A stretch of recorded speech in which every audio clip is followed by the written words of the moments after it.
Hey sahabat Pijar TV, terima kasih ya sudah klik video YouTube ini.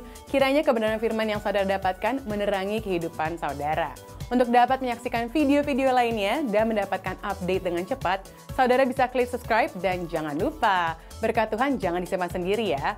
Klik tombol share di bawah dan bagikan video ini ke sebanyak-banyaknya orang yang saudara kenal. Salam terang bagi Indonesia.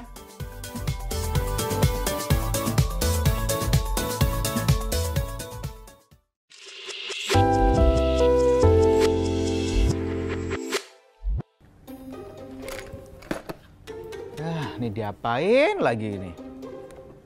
Rusak mana yang rusak ini? Betulin. Orangnya nggak ada. Aduh. Ini diapain pula ini? Moga nggak terjadi apa-apalah orangnya nggak ada nih. Ini nggak bisa dibuka ternyata ya. Sorry Kak. Ya ampun. Aduh. Pak nggak lihat ada orang di jalanan. Aduh, nggak kelihatan Kakak, kecil banget, sorry ya. Aduh, wadidaw. Aduh Kak, kenapa sih nyuruh-nyuruh aku ke kamar Kakak? Aku banyak tugas kuliah nih. Di sini temenin hangout. Kita ngobrol-ngobrol dulu di kamar. Males banget. Kamu tuh katanya mau pergi, mau belajar. Banyak banget rencananya, yang mana sih yang benar? Aku lupa sepatu dulu Kak. Mau ngerjain tugas kuliah, mau jalan-jalan. Aduh, kamu labil banget. Kakak tuh menggagalkan rencana aku mau hangout sama teman-teman. Ya kamu aja kebanyakan rencana, jadinya nggak ada yang jadi, wacana. Kak Chris lagi ngapain? Ini betulin. Punya Elsa nih, tapi kayaknya nggak tahu nih. Udahlah, lo nggak usah kemana-mana, lo temenin gue aja nih sini. Gak enak nih gue berduaan nih, bahaya. Mau ngumpul sama teman-teman Kak. Apaan ngumpul sama teman-teman? Hujan di luar tau gak sih? Wah, Tahu. By the way, thank you banget loh Kak Chris, jadi bener deh. Iya nih udah enak nih, nggak tahu nih diapain kemarin. Abis kalau sini koma nggak ngerti Kak disuruh bener-benerin kayak gini. iya. Kak, aku mau tanya. Kenapa sih kalau cowok-cowok ngumpul di kamar atau ngumpul bareng gitu konotasinya bisa negatif sih Kak? Sini dulu lah Kak Chris, Kak biar Chris. kita enak ngobrol-ngobrolnya. Enggak, kalau di situ jadi lama, gak pulang-pulang aku. Waduh, kalau di belakang ketutupan Kan itu bantal, tujuan kita Kak. Kak. Iya bener. Mau main game sih, mau main PS nih. Mau manasin Vespa juga. Wah. Habis dari touring. Yeay. Wih. Wih, apaan sih? Kamu ngapain mau ngumpul sama teman-teman kamu? Pengen ngerjain tugas kuliah. Ya, kita tugas kuliah kan, gak apa-apa kan? Nggak yakin aku Kak. Kenapa? Gak yakin? Emang Biasanya- selama ini gak meyakinkan? Biasanya cowok-cowok kalau ngumpul tuh biasanya nonton yang enggak Kak. Iya nggak sih Kak? Yang enggak tuh maksudnya... Emang gitu ya? Enggak Kak. Matamu Kita, tuh... kita Netflixan aja biasanya. Tuh kan, awas ya kamu malu-maluin aku. Punya adik nggak bener. Iya, biasanya gitu sih. Kalau nggak lo tuh kawan-kawanmu tuh ngajakin nonton yang miskin-miskin. Wah, apa tuh Kak maksudnya yang Nggak miskin-miskin? ada bajunya gitu. Tahu kan, parah banget emang nih cowok-cowok. Ih, parah deh. Tapi ntar dulu deh. Itu sih sebetulnya tidak berurusan sama gender male atau female ya. Nggak peduli cowok atau cewek sih. Lah, emang perempuan juga bisa jatuh di dosa pornografi Kak? Karena gini, karena fiksi atau fantasi dari pornografi itu sendiri sih. Di awalnya sih kayak cerita-cerita yang biasa gitu ya kan. Tapi karena alur ceritanya bagus, mengalir, tulisannya keren, tapi kayak romantis-romantis yang dalam gitu kan. Lama-lama tuh kecanduan dengan adegan-adegan yang digambarkan itu seksual, sensual gitu dalam novel-novel ataupun dalam artikel ataupun dalam cerita-cerita yang ada di sana. Yang gitu sih, harus aku kasih contoh ya gitu. Kan enggak kan gitu kan, kayak gitu. Wah, emang sih Kak, aku pernah tuh tahu novel-novel yang kayak gitu. Iya kan, kan? Bahkan mentor-mentor aku juga bilangin tuh sama aku, jangan baca novel gituan, nanti katanya kecanduan gitu Kak. Iya Kak, aku jadi pengen baca. Ih, gimana sih kamu deh? Ya maaf. Nah sebetulnya tuh enggak masalah kalian mau baca atau tidak baca. Yang penting kalian itu ngerti bahwa itu ada konsekuensinya. Apa aja tuh Kak? Gitu. Gini, karena bagaimanapun segala tulisan kayak tuh katakanlah yang tadi itu kita sebut aja kayak pornografi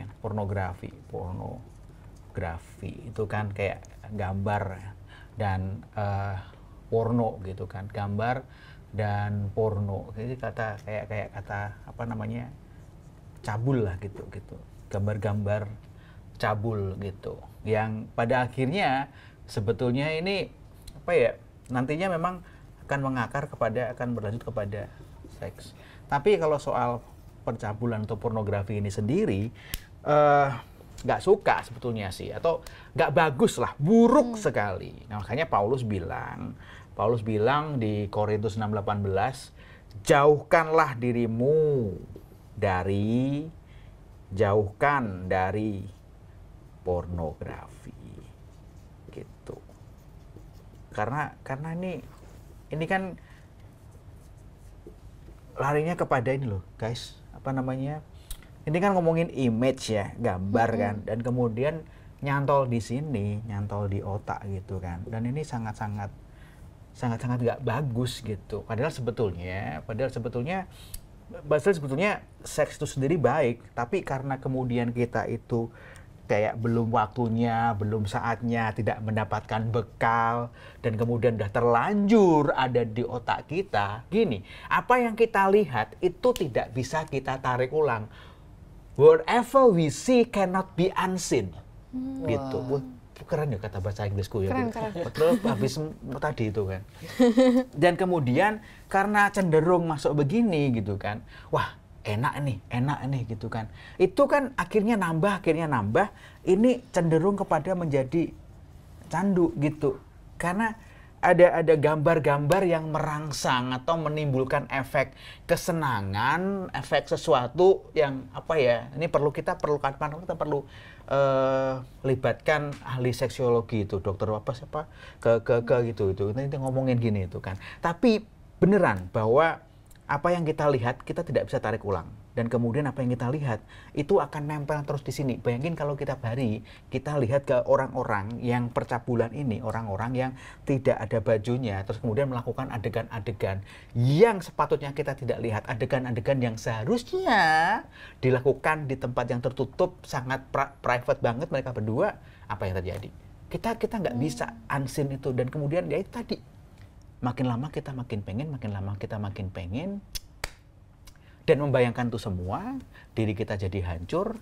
Bahkan orang-orang yang sudah menikah pun akan hancur juga, karena mereka itu tadi membayangkan semua yang ada di film-film tadi itu, dan tidak bisa berhenti kalau kita tidak dengan sengaja kuat menghentikannya gitu. Jadi beda nih ya, beda antara pornografi versus seks, itu beda gitu. Karena ini yang ngasih Tuhan yang ngasih ini. Tapi expose di sini ini manusia ini yang abuse.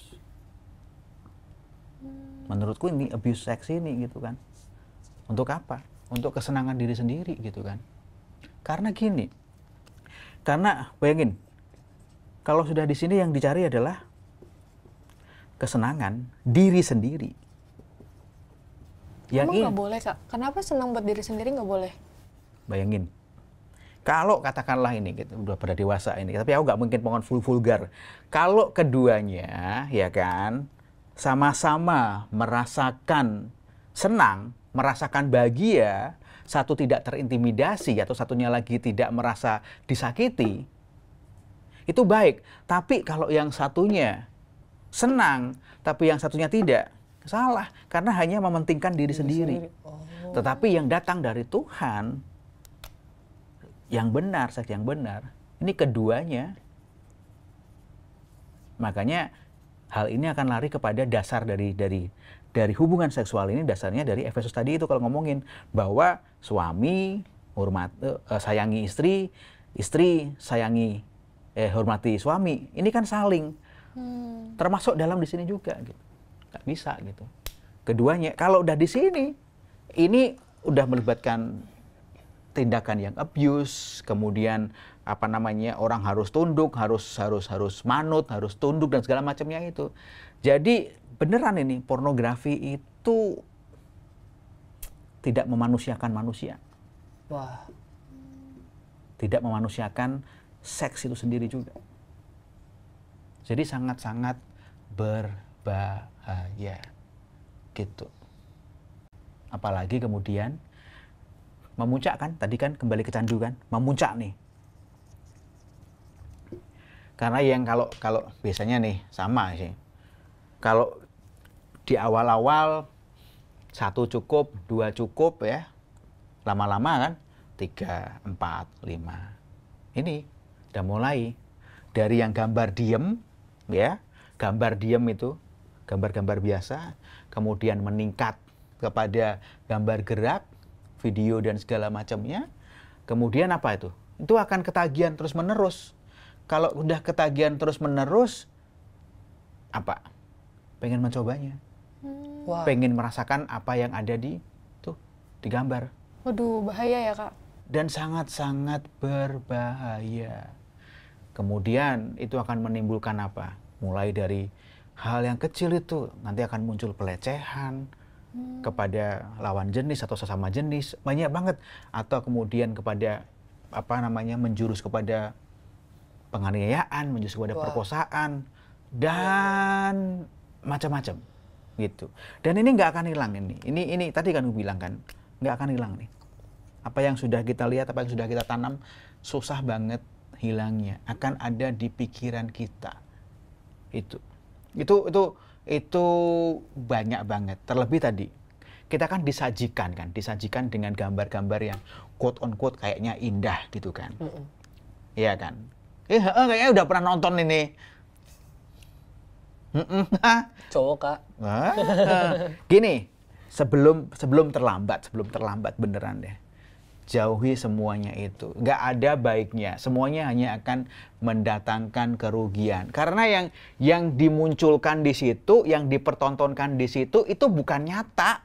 Itu semuanya dibuat-buat. Beneran dah. Itu dibuat-buat. Dan kemudian itu apa? Ketika kita lihat, itu akan menimbulkan harapan pada kita. Wah, pengen seperti itu, pengen seperti A, B, C, dan segala macam. Aku pengen pasangan yang seperti itu. Yang satunya lagi aku pengen pasangan seperti itu. Itu menimbulkan harapan yang palsu, harapan yang nggak masuk akal, yang tidak mungkin akan kalian penuhi dan dipenuhi oleh pasangan kalian. Harapan palsu, itu semua gambar tadi semua itu adalah gambar-gambar yang palsu. Gitu, Elsa, Niko. Jadi semuanya adalah kepalsuan harapan. Wah. Itu tuh kayak gambar itu kayak fata morgana gitu. Jadi pengen seperti yang ada di gambar, pengen seperti yang ada di film. Kalian pengen pasangan kalian memenuhi harapan tersebut dan itu tidak akan pernah terjadi karena itu semuanya dibuat-buat. Dan nanti pada saat kalian pada masanya mendapatkan seks yang kudus dengan pasangan kalian, tuh gambaran-gambar itu masih ada. Kasihan kalian, kasihan pasangan kalian karena kalian tidak akan menikmati, ya kan? Karena kayak kalian ini kayak ngomongin ya, misalnya nih ya, kita ngomongin yang sederhana aja. Belum waktunya makan siang, tetapi kalian banyak makan snack yang tidak bergizi, perut kalian sudah penuh dengan yang manis-manis dan segala macamnya tadi itu. Ketika disajikan hidangan yang utama dan bagus dan sehat dan bergizi, kalian nggak bisa menikmatinya lagi. Itu hanya makanan. Ini ngomongin soal kehidupan kalian. Ini beneran, kalian baca berita atau apapun, pornografi membuat banyak pernikahan bubar, banyak hubungan pacaran juga bubar, kalau tidak pasangannya akan di-abuse oleh pasangan yang lainnya. Dan kemudian lagi nih, karena melakukannya di luar dari kekudusan tadi, ya kan Tuhan tidak mengizinkan, Tuhan tidak suka percabulan lagi. Benar. Ya kan? Apa yang terjadi? Kalian melakukannya secara diam-diam, sembunyi-sembunyi. Ya kan? Walaupun di zaman yang sudah gila ini, di bumi yang semakin bobrok ini, aku belum menemukan orang yang nonton pornografi rame-rame di Simpang 5. Belum, nggak ada. Makanya kebanyakan adalah diam-diam dan sembunyi-sembunyi. Dan kemudian, apa yang tadi diam-diam dan sembunyi-sembunyi? Ini, guilty. Rasa bersalah. Kalian akan dihantui dengan perasaan bersalah dan membuat kita nggak enak, membuat kita merasa rendah diri, membuat diri kita takut kalau nanti dipergoki, dan pada akhirnya kita merasa jauh dari Allah atau merasa dijauhi oleh Allah, gitu. Wah. Kak, aku mau nanya, Kak. Ini yang kalian perlu ingat. You cannot unseen what you can see. Ini, apa yang telah kalian lihat tidak bisa kamu tarik kembali. Hati-hati di situ. Oke, Kak. Kak, kata kakak kan tadi dunia ini makin gila, Kak. Kenapa Tuhan ngizinin pornografi itu semakin mudah diakses gitu, Kak? Itu mah bukan Tuhan yang mengizinkan. Itu bukan Tuhan yang ngizinin. Bukanlah, itu lo aja yang mau. Semuanya menyalahkan Tuhan. Gini loh, Niko. Teknologi datang dengan konsekuensinya. Teknologi ya memudahkan akses setiap hal, ya kan? Hal yang baik bisa kita akses. Kemajuan teknologi, berita-berita yang bagus, penemuan-penemuan, sebutannya apa sih itu sih? Apa sih? Itu loh pokoknya yang bagus-bagus itu, evolusi gitu, resolusi, apalah gitu pokoknya. Itulah pokoknya yang bagus-bagus itu loh. Sesuatu yang bagus-bagus itu kan banyak di sana gitu kan, muncul gitu kan. Setiap hari itu ada karya yang baru, ada yang karya baru, ada yang karya baru. Ya, kenapa kok ya kamu nyarinya itu yang itu pornografi? Kan nggak gitu kan. Ya memang manusia memang pada dasarnya manusia penasaran. Bahkan ada penelitian mengatakan itu ada orang-orang anak-anak usia SD itu, usia sekolah dasar elementari itu 11 tahun udah banyak yang terpapar dengan pornografi ini. Gitu. Nah, Kak, kalau menurut penelitian yang lebih banyak tuh yang mana tuh, Kak? Yang terpapar sama pornografi ini? Ya, pornografi sebetulnya semuanya terpapar, tapi dengan akses daripada teknologi yang sedemikian luar biasanya, ini banyakkan remaja-remaja yang tidak mendapatkan informasi yang memadai dari dalam, dari rumah, dari komunitas yang baik, mereka mencari di luar sana. Dan biasanya adalah anak laki-laki yang berusia 12 sampai 17 tahun. Itu yang terjadi. Tapi ya benar, karena kan pada masa-masa anak laki-laki semua orang itu penasaran dengan segala sesuatu. Apalagi di usia remaja mereka mencari sesuatu, mencari jati dirinya. Benar, Kak. Dengan teknologi yang semakin mudah diakses siapa saja. Usia 12 sampai 17 orang mencari dirinya, mereka akan banyak terpapar oleh itu semua. Nah, Kak, kalau misalkan aku punya keponakan atau mungkin nanti one day aku punya anak gitu, yang di umur-umur segitu pasti akan mudah mengakses ke situ tuh, Kak. Curiousnya kan ada muncul di situ. Aku harus ngapain tuh, Kak? Sebetulnya di internet tuh ada, atau di search engine di semua penyedia web ya yang bagus atau yang baik, yang resmi itu, mereka itu ada policy untuk ini, aman untuk anak-anak. Jadi setel di situnya aja. Walaupun juga tetap hati-hati, karena para pembuat konten yang buruk ini, para pembuat konten porno ini juga menyamarkan situs mereka seolah situs-situs yang baik. Jadi bagaimana caranya mereka itu menjebak orang-orang sehingga situs-situs yang porno itu disamarkan dengan situs-situs yang kayak mungkin game, mungkin situs olahraga, atau mungkin nggak tahu zoo dan segala macamnya, banyak seperti itu. Dan pada akhirnya anak-anak itu terjebak dan seumur hidup mereka terpapar dengan semuanya itu. Gitu. Ada nggak sih, Kak, dampak yang benar-benar nyata dan fatal ya kalau kita kecanduan pornografi? Itu apa aja sih, Kak? Data, kalau kita bicara data, kita ngomongin data yang ada, bahwa kebanyakan dari serangan seksual termasuk serangan seksual dengan melibatkan kekerasan ya, termasuk pemerkosaan ataupun penganiayaan, juga kadang-kadang juga tersebutkan tindakan-tindakan pelecehan, tindakan-tindakan abusif itu kalau dikumpulkan dari para pelakunya, perpetratornya, itu mereka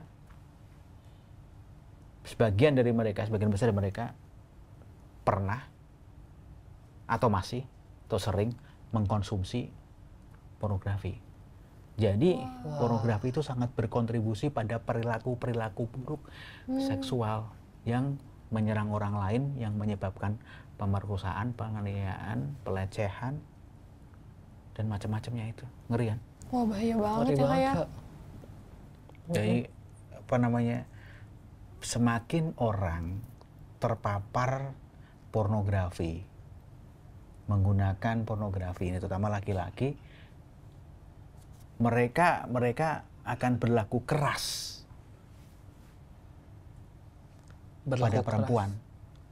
Jadi kekerasan terhadap perempuan itu dipicu oleh perilaku orang-orang yang terpapar dengan pornografi ini menurut penelitian yang ada. Nah Kak, institusi-institusi yang bikin pornografi ini kan tadi Kakak bilang suka nyelipin tuh Kak ke film-film anak gitu.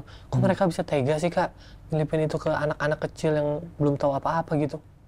Gini, semua bersumber dari uang. Uang dan kerakusan. Jadi bukan hanya uang aja, tapi kerakusan. Uang dan kerakusan atau kerakusan akan uang. Bahwa industri pornografi ini itu gede untungnya. Gede banget, miliaran dolar per tahun dengan pemakai atau orang-orang yang mengakses yang semakin banyak, semakin bertambah setiap tahunnya.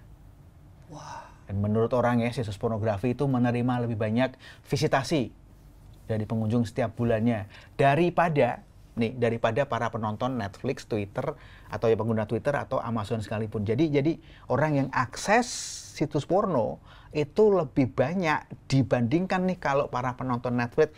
Dulu kan nonton Netflix dan banyak banget teman nonton Netflix kan, itu digabungkan yang nonton Netflix, pengguna Twitter atau pengakses Amazon segala macam digabungkan, itu masih banyak orang yang akses situs porno. Wah, sebanyak itu berarti Walaupun secara fisik, produk secara fisik, video maupun DVD porno itu masih menjadi bagian dari pasar, mereka masih dikunjungi. Jadi bahwa hiburan di internet itu merupakan sektor penjualan yang begitu besar di dunia, itu nggak dapat diabaikan. Tapi juga industri-industri selain itu, produksi film-filmnya, fisik juga semakin tinggi juga. Jadi tetap tidak bisa diabaikan. Waduh. Gitu. Terus gimana dong Kak cara untuk bisa pulih dari kecanduan atau ikatan pornografi? Ini aku kasih tahu dulu apa namanya.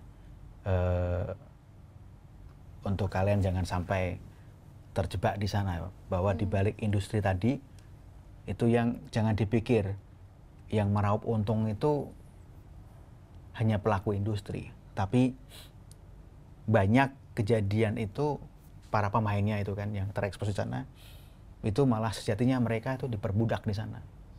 Jadi kalian ingat saja di situ, bisa jadi para pemainnya itu dipaksa di sana. Ada banyak hal yang terjadi di sana. Gitu. Itu yang perlu kalian ingat juga sebelum sampai kalian mengakses bahwa buruk bagi kalian, juga kalian tidak tahu itu industri yang di sana itu sungguh-sungguh kejam banget. Nah, kembali ke Elsa tadi, bagaimana gitu kan menyentuhnya. Sebetulnya kenapa orang masuk kepada pornografi itu? Biasanya itu mereka penyendiri. Orang yang tidak punya teman, suka sendiri, kayak gitu kan. Kayak hati-hati kalau ada teman di kamar mulu itu kan. Ngapain dia itu kayak gitu. Kasihan. Jangan dihakimi. Tapi ditemenin. Bukan ditemenin nonton ya. Iya, Kak. Bukan nonton. Ajak hangout lah ya. Ajak hangout gitu, ajak ngopi gitu kan. Iya. Gitu. Jadi untuk pulih itu memang mungkin lah, pasti mungkin, sesuatu yang mungkin. Tapi kita harus tahu bahwa sama seperti kecanduan akan hal yang lainnya, termasuk juga pornografi ini, jalan yang dilewati cukup panjang dan sulit, dan diperlukan kemauan yang sungguh-sungguh kuat dari individu yang pengen sembuh ini. Gitu. Yang jelas, tidak bisa seorang diri. Nggak bisa sendirian. Kalau sudah akut, akan lebih baik untuk mencari ahli, ya, mencari orang-orang yang bisa bantunya. Apa ya namanya? Mungkin bisa kalau sudah masuk kepada hal-hal yang psikis atau psikologis itu mungkin harus mencari pakar-pakar yang psikolog. Iya, mungkin bisa begitu. Tapi jalan yang cepat atau jalan yang bisa kita tempuh sebagai anak-anak muda yang tadi ya, jangan sampai ya kita seorang diri. Kita perlu teman, ya. Benar. Ini tadi yang teman-teman itu ngerjain PR bersama, tugas kuliah itu bagus. Tapi selalu ingat saja, ya, jangan sampai kalau diajak-ajakin itu janganlah gitu. Tetap tanam kepada komunitasmu, kemudian ajak mereka untuk bertemu dengan mentornya, cari tahu gitu, carikan mentor, biar dari sana itu bisa terbuka. Gitu, bisa cerita apa yang terjadi gitu. Karena pasti ada akarnya, kenapa mereka sampai kecanduan itu pasti ada akarnya. Dimulai dari situ. Nanti kalau sang mentor itu nggak sanggup karena terlalu berat masalahnya, bisa mencari pertolongan dari mentor yang lain atau cari pertolongan dari ahli-ahli yang ada. Gitu. Ini gara-gara lemarinya Elsa bisa ngomongin pornografi ini, aneh-aneh aja kalian berdua ini.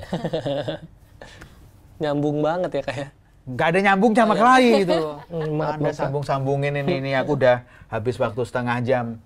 Tapi nggak apalah, sahabat, kita sudah banyak belajar tentang kecanduan pornografi dan sedikit tadi mengulas bagaimana kita mengatasinya, ya, Niko. Dan teman-teman tentu bisa belajar lebih banyak lagi bersama kami semua, bersama Elsa, bersama Niko. Ya nih, dengan menghubungi nomor WA yang tertera di layar Anda, entah di mukanya Niko atau di tempatnya Elsa, saya nggak tahu, tapi di layar. Dan dengan senang sekali kami akan berdiskusi dengan saudara semua untuk lebih dalam lagi. Juga bagi teman-teman, bagi sahabat yang bergabung dalam komunitas dan telah mengisi form melalui link dan QR code yang tertera di layar. Nah, teman-teman, sahabat semua berkesempatan untuk mendapatkan Alkitab Raihlah Hidup secara gratis. Dan juga bisa juga di-download di aplikasi, mau iOS maupun Android, Reach for Life Indonesia secara gratis untuk membantu saudara belajar firman dengan lebih dalam. Lagi, tidak sendirian tapi bersama komunitas Anda semua. Bahkan, kawan-kawanku, Alkitab ini diperlengkapi dengan modul dan bahan pengajaran pembahasan yang mampu membantu setiap pemimpin dan anggota kelompoknya untuk menjadi mentor yang lebih baik. Jadi, kalian semua tidak perlu kebingungan seperti Niko maupun Elsa. Kalian bersama dengan anggota kelompokmu, kalau mereka melempar pertanyaan yang sulit, kalian tak perlu bingung. Karena Alkitab Raihlah Hidup ini bisa membantu. Oke, Elsa, Niko, sampai ketemu lagi di episode selanjutnya. Raihlah Hidup, pilihan ada di tanganmu.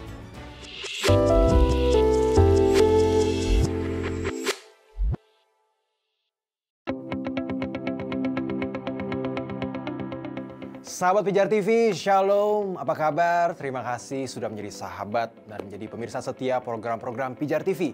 Kami sungguh rindu agar saudara bukan saja diberkati dengan menyaksikan program-program ini, tapi juga dapat berinteraksi dengan kami untuk berdiskusi dan bahkan didoakan melalui WhatsApp dan telepon yang tertera di layar kaca ini.